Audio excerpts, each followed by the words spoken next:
Way before the first selfie, the ancient Greeks and Romans had a myth about someone a little too obsessed with his own image. In one telling, Narcissus was a handsome guy wandering the world in search of someone to love.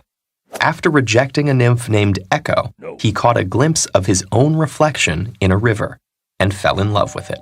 Unable to tear himself away, Narcissus drowned. A flower marked the spot where he died, and we call that flower the narcissus. The myth captures the basic idea of narcissism, elevated and sometimes detrimental self-involvement. But it's not just a personality type that shows up in advice columns. It's actually a set of traits classified and studied by psychologists. The psychological definition of narcissism is an inflated, grandiose self-image. To varying degrees, narcissists think they're better looking, smarter, and more important than other people, and that they deserve special treatment.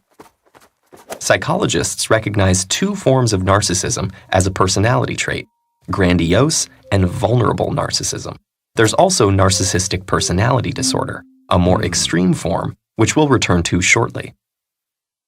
Grandiose narcissism is the most familiar kind, characterized by extroversion, dominance, and attention-seeking. Grandiose narcissists pursue attention and power, sometimes as politicians, celebrities, or cultural leaders. Of course, not everyone who pursues these positions of power is narcissistic. Many do it for very positive reasons, like reaching their full potential or helping make people's lives better. But narcissistic individuals seek power for the status and attention that goes with it.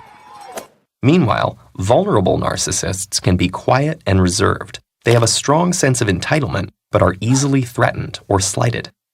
In either case, the dark side of narcissism shows up over the long term.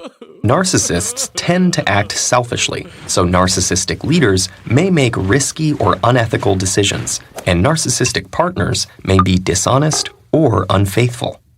When their rosy view of themselves is challenged, they can become resentful and aggressive.